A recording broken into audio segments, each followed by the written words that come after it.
Mark chapter 9, verse 14. Jesus heals a boy possessed by an impure spirit.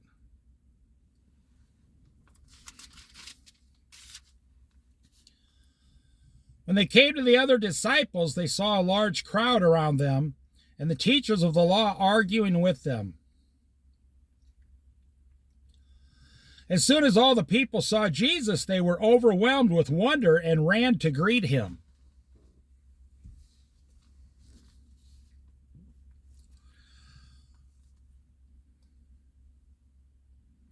"What are you arguing with them about?" he asked. A man in the crowd answered, "Teacher, I brought you my son who is possessed by a spirit that has robbed him of his speech. Whenever it seizes him, it throws him to the ground. He foams at the mouth, gnashes his teeth, and becomes rigid, like stiff. I asked your disciples to drive out the spirit, but they could not." "You unbelieving generation," Jesus replied, "how long shall I stay with you? How long shall I put up with you? Bring the boy to me." Now listen. Did Jesus blame his disciples for not being able to drive out the spirit? Now, these people brought the boy there to have the spirit driven out. But Jesus started yelling at them, "How long will you be unbelievers?" So apparently, they brought the boy there to see Jesus, you see. And I believe Jesus, knowing Jesus, he might have purposely stayed away for a while. I don't think they believed his disciples could drive the spirit out, so they had no belief.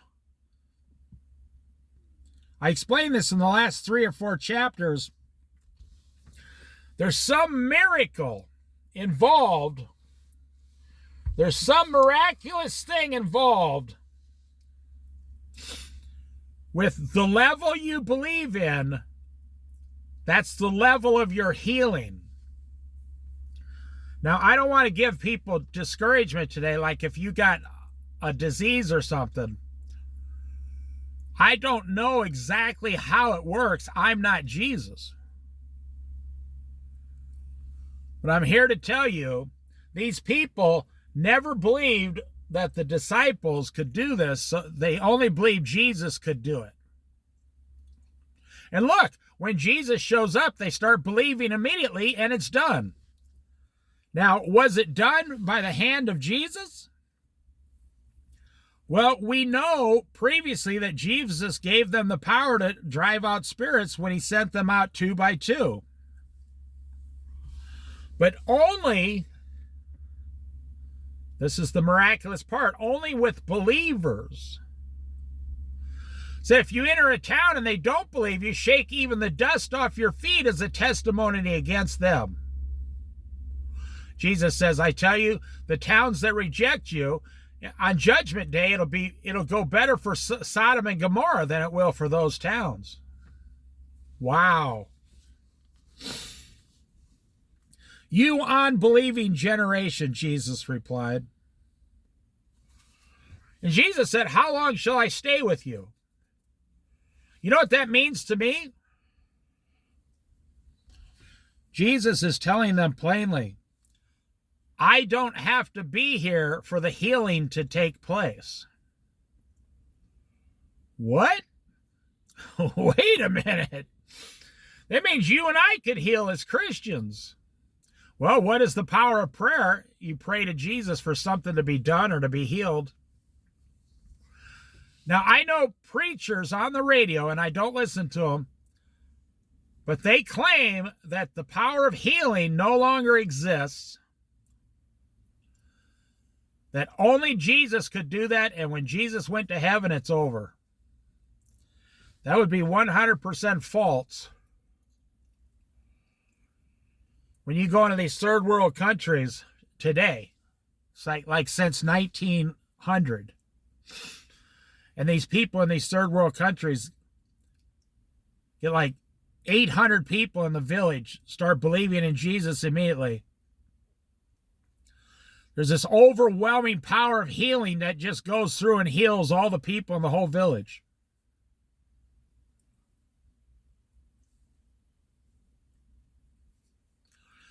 You see, do you need Jesus standing next to you to live like Jesus? Or just knowing about Jesus, the teachings of Jesus, can you live a life like Jesus, see?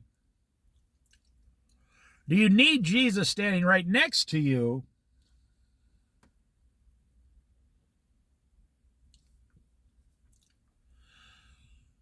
to see someone healed?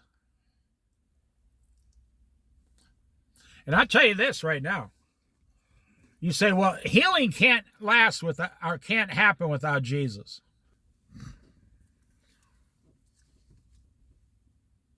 I say non-believing, non-Christian doctors heal people all day long. How do you explain that? Say, well, they use medicine and stuff. Yeah, but the person still gets healed. I'm telling you, there's a mystery. Why would Jesus start calling them unbelievers and become a little angry with them? So they brought the boy to him. When the spirit saw this, it immediately threw the boy into a convulsion. He fell to the ground and rolled around, foaming at the mouth. Jesus asked the boy's father, "How long has he been like this?" "From childhood," he answered. It was often throwing him into the fire or water to kill him. The unclean spirit wanted to kill the boy. "But if you can do anything, take pity on us and help us." Okay, here we go again. Now you get to the meat of the heart of the matter. Jesus said, "If you can," ? said Jesus. Everything is possible for one who believes. Jesus did not say everything is possible with God. No, he did not say everything is possible with the Father. No. He did not say everything is possible with me, Jesus. No.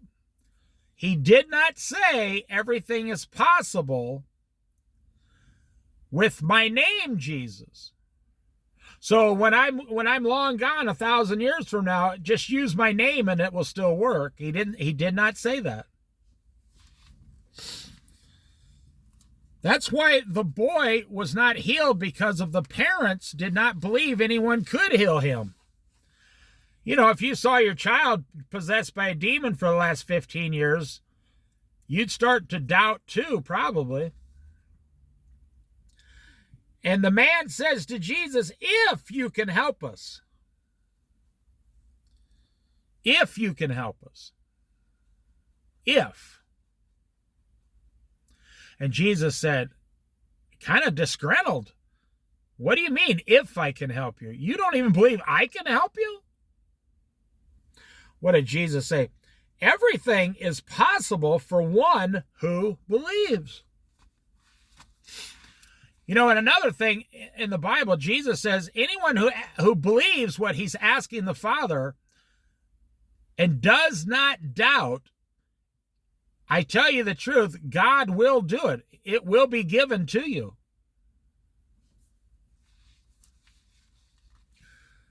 There's something about your level of belief somehow controls the kind of life you live. Well, look at a man. He says, "Hey, I want to climb a mountain." Oh, okay, how tall is the mountain? Okay, well, like me out here, Dave, I say, I want to climb a mountain, 300 foot above sea level. Because I live at the ocean. That's a mountain out here, 300 foot up. Well, I'm saying that as an example. People would say, well, you don't need much faith to go 300 foot, Dave. I say you're right. But I know people who don't even have, older than me, people older than me, who don't have enough faith in themselves to go 300 foot. You ask another man, he says, I want to climb a mountain. You say, what mountain are you going to climb? He says, the tallest mountain in the world. Some like, I don't know what it is, 20-some thousand foot.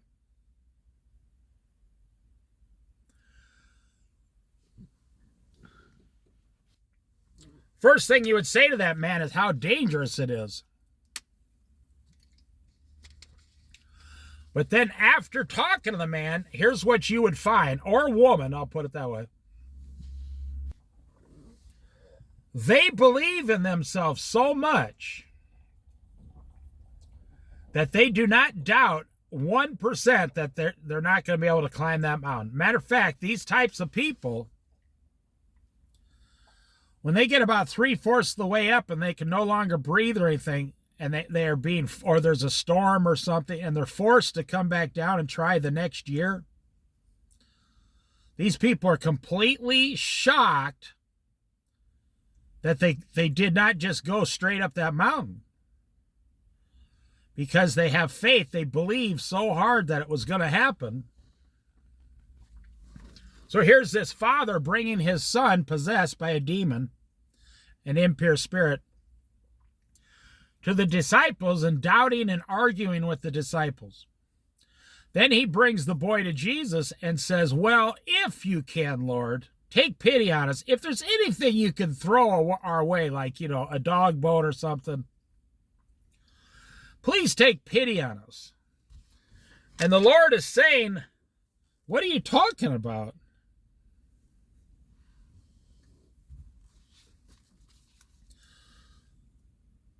Can you imagine asking God for something and then doubting that God's going to give it to you or is even able to give it to you? Now, I'll tell you, when you pray, you get on your knees and you're talking to God the Father or Jesus Christ. You're asking for something. You're a little doubtful. And when you get up, as soon as you're done praying, the devil comes in and says, you don't really believe God was going to do that for you, do you? The devil comes in and makes you start doubting immediately. See, this is a good example. There's some mystery. I talked about in the last 4 Bible studies. There's some mystery, some deep mystery about some people receive almost everything they ask for. And some people receive almost nothing they have ever asked for. And the answer is how you believe in God, the Father, Jesus Christ, the Son, the Holy Spirit. That is the answer. Angels cannot give you these things unless God told them to. You should never pray to angels.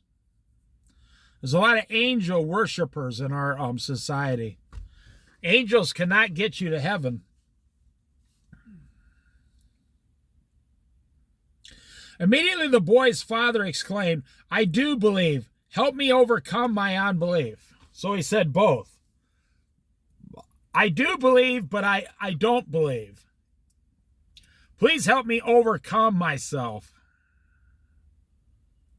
Yeah, this father, he did not, there is no middle ground. Either you believe or don't believe. So if you don't believe, you don't believe in anything.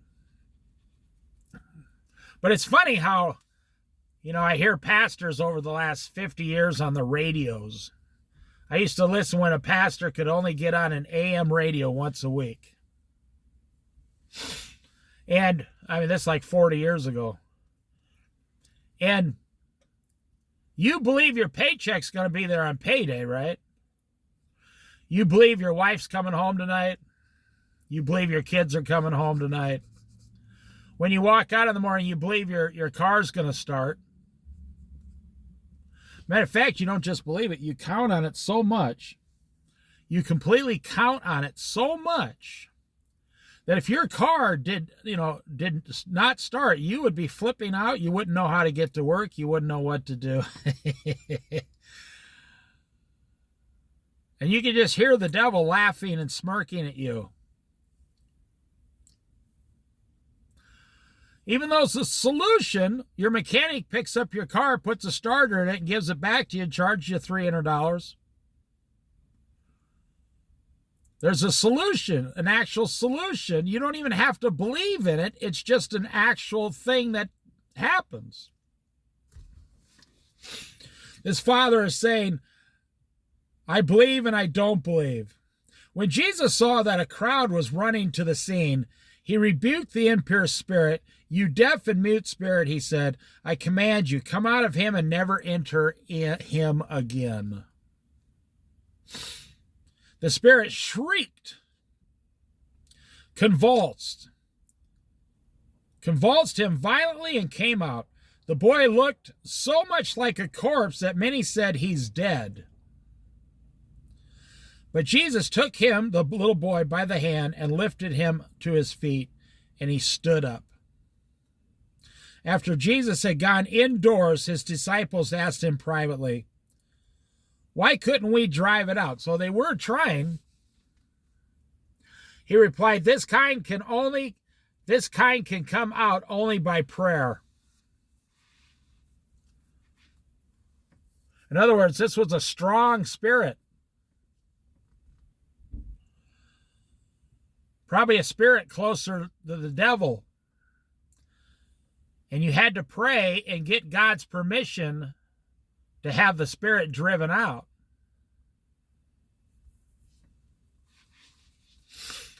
It's fascinating.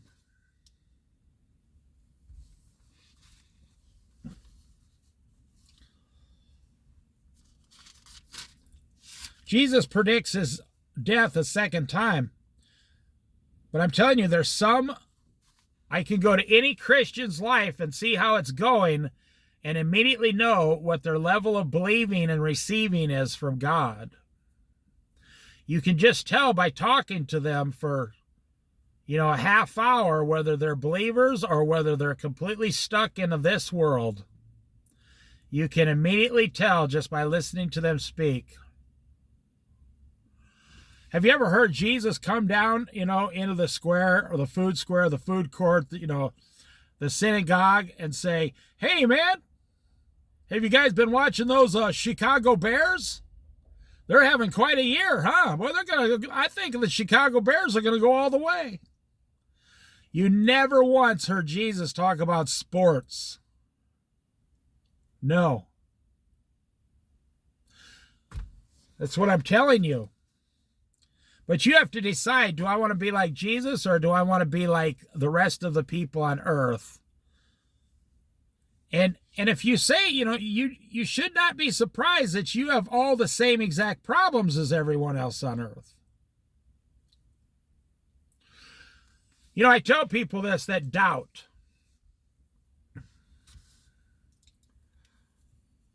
I've talked to a lot of people about their doubts. And God has to send them to me. Oh, yeah. And I know exactly why God sent the person to come talk to me. It's a certain kind of a person that is probably very stubborn. But that's okay because that's what God specializes in. And I say to the person, what are your dreams? And they tell me what their dreams are. I say, well, how come you're not living them? And most of their dreams exist of living somewhere else that they don't live now. And they say, well, I'm working towards them. I say, well, why don't you start like this afternoon? Now listen to what I'm saying. It'll blow your mind. God gives me this wisdom. And they say, what do you mean, start this afternoon? And I say, where's the nearest airport to your house? And they look at me and go, what? The airport. Well, there's an airport like an hour from my house. I say, so at that airport, you say your dream is to move to this other state. That airport has a flight leaving to your dream place tonight at 8 o'clock tonight. One-way ticket, $300. You can be in your so-called dream place tomorrow by midnight, and wake up tomorrow having coffee in your dream place. I always told people, how come Hawaii doesn't have all the most homeless people of any other state? I asked a guy once, a homeless guy, I said, how come you're not in Hawaii? He says, well, how the hell would I get there? I said, an airplane. You can get on a red eye, a cheap red eye, for like $189 one way. The homeless guy says, yeah, I could probably get $189 after a while. He says, you're right. He said, the homeless guy told me, I even have a passport as an ID. He said, you're right. I could get on a red eye and go to Hawaii and just stay there. The guy says to me, he says, man, you really annoy me, Dave. He says, maybe, he was talking about himself. He said, maybe I am too comfortable just sitting here in the freezing snow being homeless. I said, why are you sitting there in the freezing snow? This was back in Iowa a long time ago. And actually, you could get a red eye back then at $89. I said, why don't you just go to Hawaii like tomorrow? It's just the guy's mind. See, that's what I'm telling you today. You have this dream, this dream, this dream, this dream. You know what it is. You know where you're supposed to be. It's so funny. You could be there by breakfast tomorrow morning. Now you say, no, I can't do that. I got a lot of responsibility here. Well, there's going to be 200 people on the plane going to your dream area tomorrow morning. And most of them will be non-believers, not believing anything. They're just going there because their job is making them, or family things or something. And you won't even get on a plane and go to your dream area. And then the next day you could have a job. And you could say, I'm down here to get a job. And the first job I get, I need 2 weeks to go back home, settle all my affairs, and then come right back and I'll start work. They say, okay, see you in 2 weeks. You fly home. You have 12 days to get all your affairs in order. Talk about motivation.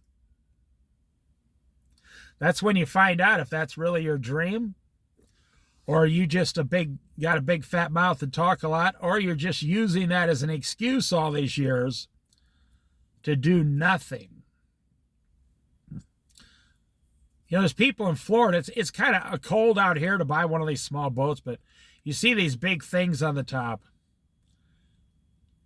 Those are like fishing nets and stuff, but you can take those off.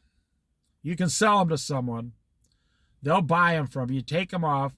You get this little boat, and then it's not a commercial boat anymore. You just make make it into a pleasure boat. You could live on it, fish on it, get married on it, have kids on it. You could do that on any one of these boats. Strip it down, the next 20 years, just live on that boat. And you just put a wooden cabin on the back of the boat, live your whole house right there. Teach your kids to swim, boat safety. So what would I do for a living? Well, you get in your car and drive into town and get a job. You can ride a bike down the street here and get a job. You could take people out on the boat for $100 and get paid just to drive them around.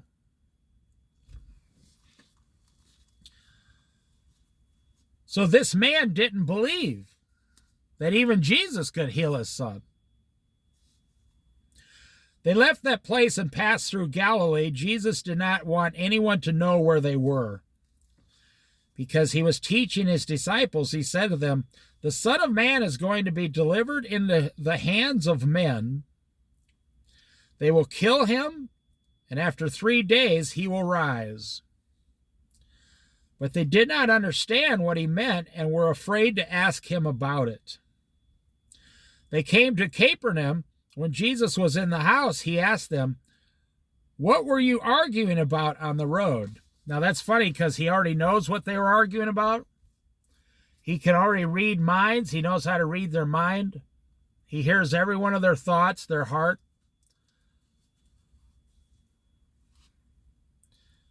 But they kept quiet because on the way they had argued about who was the greatest. Oh, jeez. Oh, that's so awesome. Can you imagine Jesus coming to you and saying, what were you arguing about back there? And they push Peter forward, like in the classroom. And Peter says, we were arguing about which one of us is the greatest. I could laugh for an hour about that. Now, I'm sure I was like that too when I was 30 years old. I used to do some of the dumbest things on earth, and you just shake your head at me. We were arguing about who was the greatest. Sitting down, Jesus called the 12 and said, see, I like what Jesus did here. He sat down. Then he made them come sit down next to him and calm down. He's going to tell them something gently with love, pure love. Man, I love that about God. When I deserve punishment, God just hugs me and loves me. God just loves me and heals me, and I get back up and keep going. Jesus said, anyone who wants to be first must be the very last and the servant of all. Okay, so you guys know me and my simplicity thoughts, and I live this life of simplicity. And I literally do try to get up every day and be the last one. I don't push myself to the front of the line anymore. I'm the last one. I will serve whoever. I'll help people. I don't care about myself as much. I literally have learned that being last, sitting in the lowest seat, being quiet, keeping your mouth shut for a while, and letting God talk first, my life is 1,000 times better living that way. So I know exactly what he's saying here. Whoever wants to be first must be last, the very last, and the servant of all. He took a little child whom he placed among them. Taking the child in his arms, he said to them, whoever welcomes one of these little children in my name welcomes me, and whoever welcomes me does not welcome me, but the one who sent me. God welcomes God also. Now, in my name, so we just saw you can only heal in the name of Jesus. You can only welcome people in the name of Jesus. You can only believe in the name of Jesus. Those who lose their life for the Son of God, the name of Jesus and the gospel will save their life. See, even when you lose your life on this earth, it has to be in the name of Jesus. You need to forget about your own name because God will remember you as a believer. But you need to stop going around trying to make yourself so damn great all the time. Every time you do that, every time you try to make yourself great, it takes you a little further away from Jesus. Teacher, said John, we saw someone driving out demons in your name, and we told him to stop because he was not one of us. They didn't understand. They didn't understand that there were going to be billions of believers in the next 2,000 years. They thought it was just going to be Jesus and 12 others. Like God would create all of heaven and earth for a few of the people in the Old Testament, and then Jesus, and then just 12 other men. Does that sound like God's abundance? No. That sounds like the jealousy of the disciples. hey, Lord, we saw this guy in town. He was trying to act like one of your disciples. He was actually using your name, and he was actually successfully driving out demons. But don't worry, we took care of it like a bunch of mobsters or a gang. You know, the Crips or the Bloods. We went over there and we told the guy to stop it because he wasn't one of us. This proves at this point they have no idea why Jesus came to earth, to save the entire world. Do not stop him, Jesus said, for no one who does a miracle in my name can in the next moment say anything bad about me. You see, for whoever is not against us is for us. That's the greatest line in the Bible. Jesus is saying, this man is like a small mustard seed. Don't squish him out. If you got people fighting on our behalf, don't put out their fire. Don't throw water on them. Help them. Help them grow the fire bigger. No one who does a miracle in my name can in the next moment say anything bad about me. For whoever is not against us is for us. Truly I tell you, anyone who gives you a cup of water in my name because you belong to the Messiah will certainly not lose their reward. That's what he said. On Judgment Day, they said, when did we see you needing a cup of water or ever in prison? He said, you did it to the least of these in my name. And it was the same as doing it to me. Because these are my children and sons and daughters. You want to know who the most peaceful man on earth is? This may or may not surprise you. Someone in prison. Someone who has to spend the rest of their life in prison. And they found Jesus in prison. A true, complete conversion. They were once a murderer, and now they spend 5-6 hours a day reading their Bible, working out, talking to other people about Jesus. And when you're in prison, now I've never been in prison myself. I've been to county jail before because I got a speeding ticket or something when I was 18 years old. That's a whole, that's a whole different story. Good old country boy. But I've never gotten to real prison.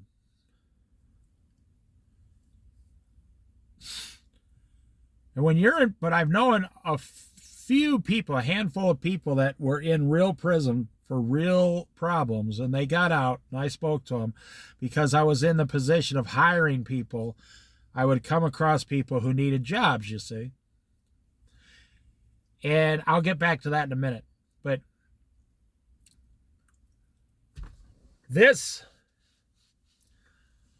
when you're in prison and you go to, or people in prison, they're allowed to go to Jesus classes like once or twice a week, depending on which prison it is. And you're allowed to go there, and the guard comes and takes you to the Jesus class.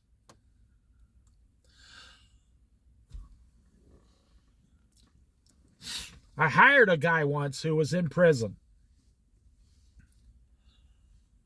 And he was from California, and he was supposed to spend 40 years in prison for manslaughter or second-degree murder. Because he had the 3 strikes law. He was born and raised in a gang in L.A. It wasn't his fault. He said for his 10th birthday, his dad gave him a gun, a phone, and some whiskey and said, you're in the gang now. And he was Mexican. So then a new governor came to California and changed the law, the 3 strikes law. And after like 12 years, he got out of prison. Okay, so he comes across the country to the state I was living in, and he asked for a job. And he said, I'm looking at his thing, been in prison. I said, so you've been in prison, huh? And he explained it to me. I says, well, you're obviously strong enough. You just spent the last 12 years in prison lifting weights. He said, I've never had a job. I said, what do you mean you've never had a job? He says, well, I was either in a gang or in prison. I said, wow. I said, well, I know you can do the work. I just want to know, are you going to do anything to us? That's my only concern. He said, nope. He said, I wouldn't do anything at the place I worked at. I said, okay, you're hired. So after knowing this guy for quite some time, we worked every day together. Like I said, this was many, many years ago. And this guy, he found out I was a Christian, right? And he says, you're a Christian. I said, yeah. He goes, you're a real Christian. He said, no, in prison, no one would bother you if you were a Christian. I said, what do you mean? He goes, well, depending on the prison, they might test you and beat you up once to see your reaction, to see if you're a real Christian. I said, what do you mean? He goes, well, if you didn't fight back, then they would know you are a man of Jesus. And they would put the call out to never touch you again because they're afraid of you. I said, well, why would they be afraid of me? He said, they're not. They're afraid of Jesus. In prison, he said, whether you're a believer or a non-believer, every single person in that prison is afraid of Jesus Christ.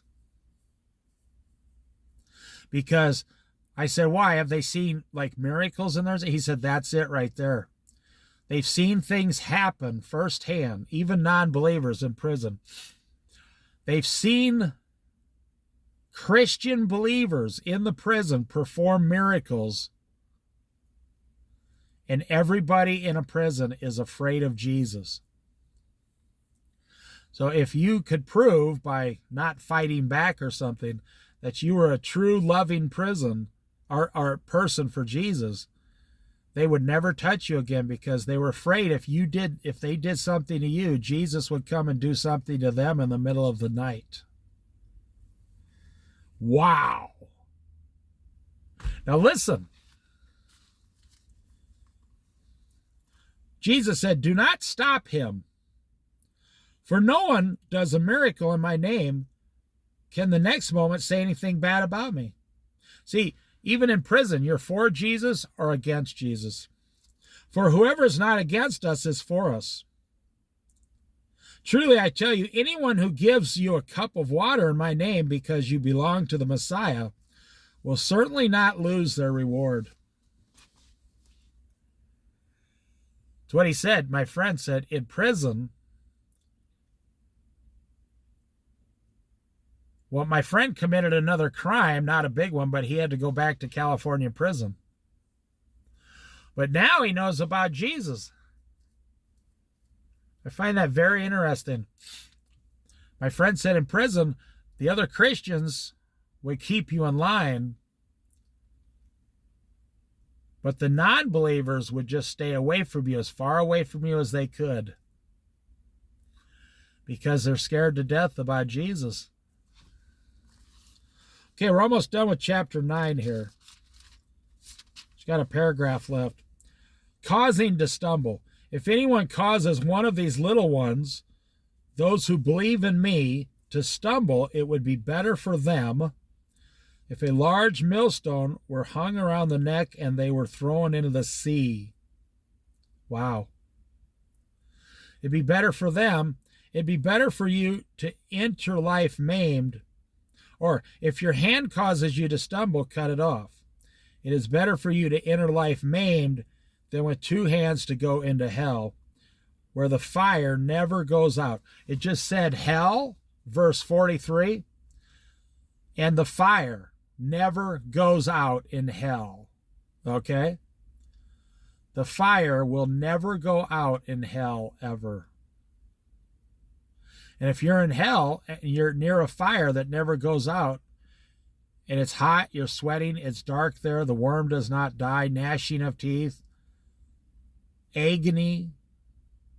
Wow. And it will never stop. So if you ever need a verse to make you believe hell is eternal, Mark chapter 9, verse 43, where the fire never goes out. And if your foot causes you to stumble, cut it off. It is better for you to enter life crippled than to have 2 feet and be thrown into hell. And if your eye causes you to stumble, pluck it out. It is better for you to enter the kingdom of God with 1 eye than to have 2 eyes and thrown into hell, where... So Jesus is going to describe one line in hell. What does Jesus say? He's going to tell you one simple line about hell.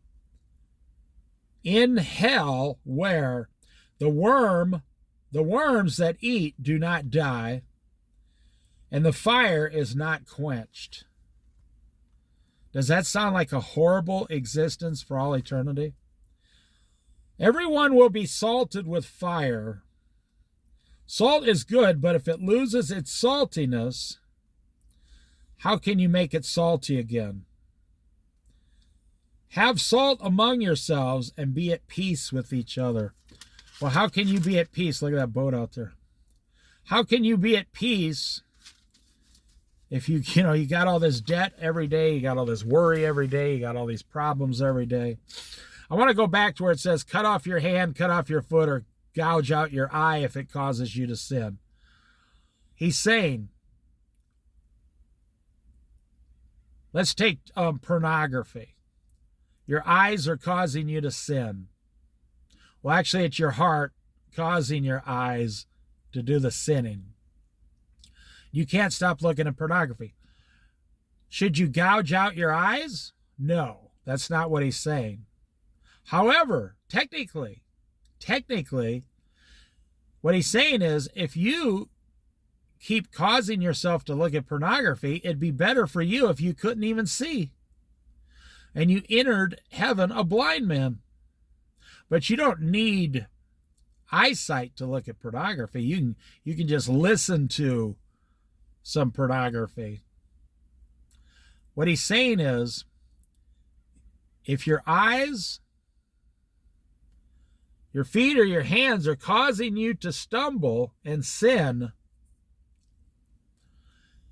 you better find a way to stop, because it'd be better for you to enter heaven with no sin without it, like a hand. See, if you truly cut off your hand because you were sinning, in heaven you're going to get a new hand, you're going to get new eyes, and you're going to get new feet. They're all going to be spiritual, like a spirit, like God. You're going to have a new spiritual body. It's going to be amazing. But he's saying to you down here that sin is so horrible, sin is so awful, that it would be better for you to stop sinning so you don't have to do something dramatic. Now, I'm being taken down a different road. Remember the paralyzed man, and Jesus healed him, and he tells the man, stop sinning before something worse happens to you? He didn't say something else. He said something worse. Which makes me think that that paralyzed man lost the use of his legs because of his previous sin. Wow. That is beyond incredible. That sin, well, I've heard preachers say many times, sin can take away your very life, yes. But that sin can turn you into a crippled for the rest of your life? Most people are crippled, they got that way by a car accident or fell down or something. But I'm telling you, Jesus is saying, you should not be against people who are using my name. You should be for them. They're your brothers and sisters. But I find it very interesting how he ends that chapter by saying, stop sinning. He starts out the chapter by saying, do not worry. Then he goes to miracles and believing, your level of believing. Then he goes to other people have more belief than even the disciples. They're driving out more demons than the disciples, probably. But he ends the chapter by saying, stop sinning so you don't have to cut off one of your eyes, your feet, or your hands just to make yourself stop sinning. Someone told me once about a sin. I can't stop doing this particular sin. I said, oh, you can stop. And they dug in. They truly believe, no, I cannot stop. Now, I want to say something so I don't forget it as a side note here. Whenever you have a conversation with someone, they're only telling you what they currently believe at that stage in their life. If you got someone that sounds stupid, ignorant, don't hold it against them, because 10 years from now, they won't sound anything like that. They'll have a whole new belief system. They'll sound like a whole different person. Don't argue with a fool because you're the bigger fool for arguing with the fool. So, don't argue with a fool because who's the bigger fool? The one arguing with the fool. You. So this man says, I cannot stop sinning, Dave. I said, oh, sure you could.